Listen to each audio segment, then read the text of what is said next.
L'après-midi, dans la petite gare de Facture, un peu au sud de Bordeaux, le premier train d'essai remorqué par la CC 7107 est prêt au départ. Voici l'équipe de conduite.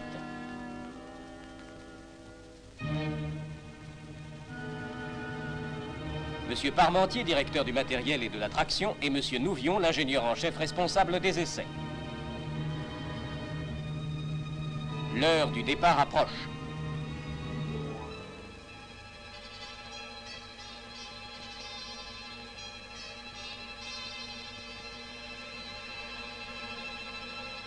On part. On est parti.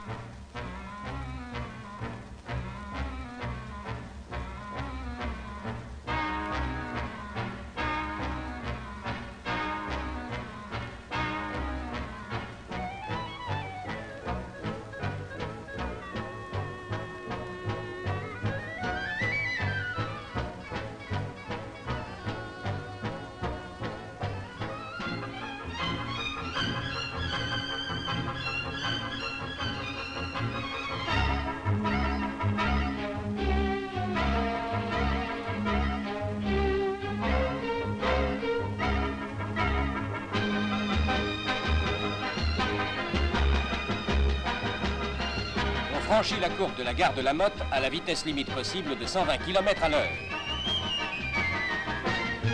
Et sur la longue ligne droite de 46 km, on prend le grand envol pour le record du monde.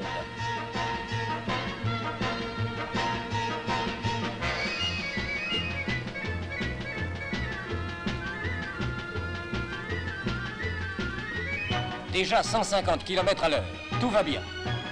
Un observateur surveille dans un périscope le comportement du pantographe. Déjà, des étincelles apparaissent au contact de la caténaire.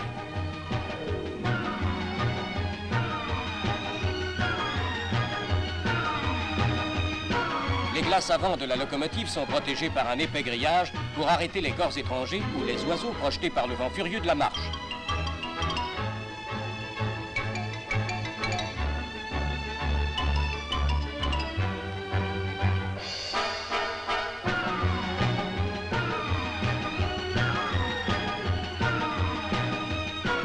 On atteint 240 km à l'heure. Le record de 1954 est battu. Les arceaux de la caténaire espacés de 90 mètres vont bientôt défiler à la cadence d'1 par seconde. 270 km à l'heure.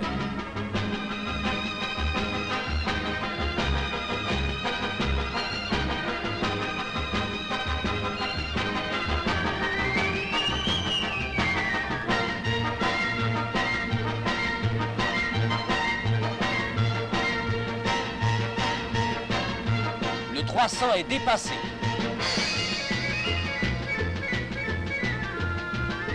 « 320, 325. Les cadrans annoncent des chiffres impressionnants. 4500 ampères, 12 000 chevaux de puissance. Le record de 1954 est pulvérisé.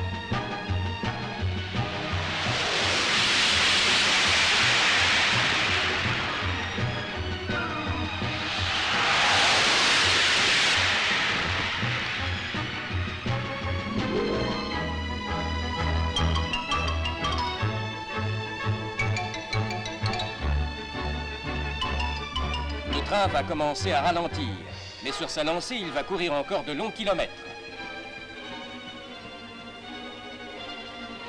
On a le sourire maintenant dans la cabine de conduite.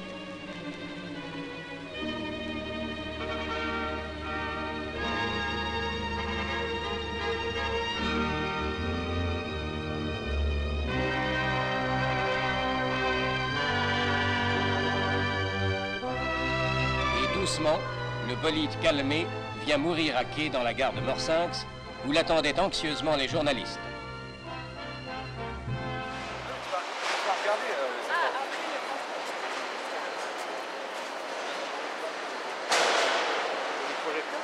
Mais un manipulateur de traction, bah, il était un peu dévié sur la gauche. Donc au niveau ergonomique, c'était pas terrible. Mais par rapport à la vapeur, les conducteurs qui ont fait une moitié de carrière à la vapeur et qui après sont allés sur ces locomotives étaient bien contents d'avoir du chauffage, les vitres fermées, pas trop de courant d'air. Ils étaient heureux là-dessus.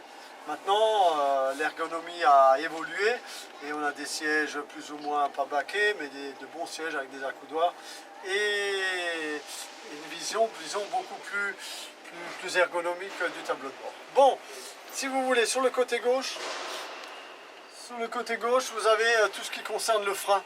Le frein sur un train, même sur les TGV, encore actuel de nos jours, fonctionne avec de l'air comprimé. On a une conduite qui s'appelle la conduite générale, qui va de l'avant jusqu'à l'arrière du train, dans laquelle on établit une pression de 5 bars pour desserrer les freins. 5 bars pour desserrer. Dès que la pression diminue, les freins serrent. Si un voyageur tire un signal d'alarme, il ne fait rien d'autre que de créer une dépression dans cette conduite et les freins serrent. Rupture de train. Ça peut arriver qu'un crochet d'attelage se casse, le train se coupe en deux parties, les deux parties vont freiner. C'est pas comme dans Tintin où la deuxième partie part en dérive. Ça, c'est pas possible hein, sur les trains. Voilà. Et le conducteur, pour freiner, ne fait rien d'autre que de descendre la pression de 5, par exemple, à 4. Pour faire un freinage modéré. S'il veut faire un freinage d'urgence, boum, il laisse tout sortir et là, le frein va serrer beaucoup plus brutalement. Au niveau du frein, nous avons ce volant qui n'est pas un volant. Parce que qui c'est qui guide le train? Est-ce que tu guides le train avec un volant? Non. Tu guides le train est guidé automatiquement par les rails. C'est les roues qui sont les prisonnières des deux rails et qui sont guidées par le rail. Si les rails vont à gauche, le train va à gauche. Si les rails vont à droite, le train va à droite. D'accord? Le volant, alors qu'il ne s'appelle pas un volant, qui s'appelle un manipulateur de traction, sert à accélérer. Là, on est sur 0, tu vois. Et là, on peut mettre des crans. On met des crans de traction. Et plus on met de crans, plus les moteurs sont alimentés en électricité, en intensité. Et plus le train roulera vite, quoi. Hein. Il accélérera vite, d'accord? Là, vous avez les ampèremètres et les voltmètres qui permettent au conducteur de voir quelle est l'intensité admise aux bornes du moteur, quelle est la tension dans la caténaire étant les fils électriques qui va ramener l'électricité dans la locomotive via le bras qui s'appelle le pantographe. Le compteur de vitesse et en dessous la boîte noire qui enregistre bien sûr les données de vitesse et quelques paramètres concernant la sécurité du train.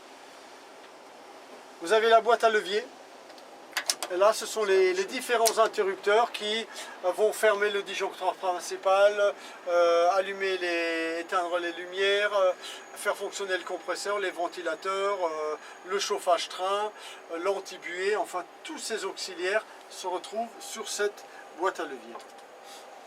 Ici, vous avez la commande du pantographe, c'est-à-dire le bras. Le conducteur doit pouvoir le monter et le descendre. C'est avec ce levier-là qu'il va monter ou descendre le pantographe. Ont été rajoutés dans les années 70, donc environ 15 ou 20 ans plus tard, ce module radio. Il y avait là une radio sur le train avec laquelle on pouvait se mettre en relation avec un autre conducteur, le régulateur de la ligne, le poste d'aiguillage.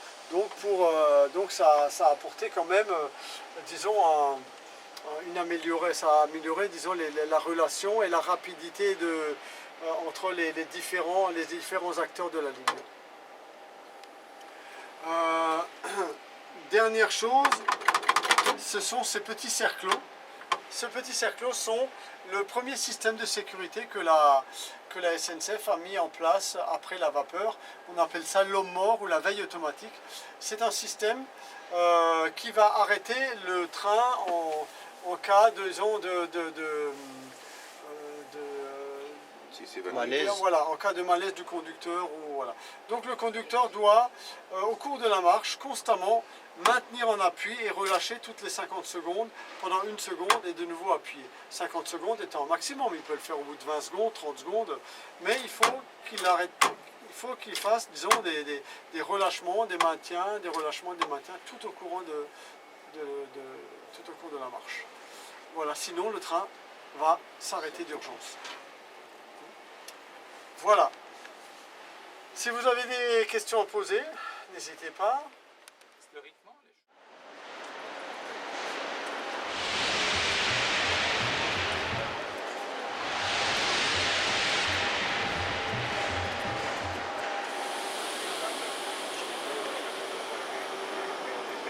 Battant de loin tous les records précédents, 2 locomotives françaises roulent à plus de 330 km à l'heure.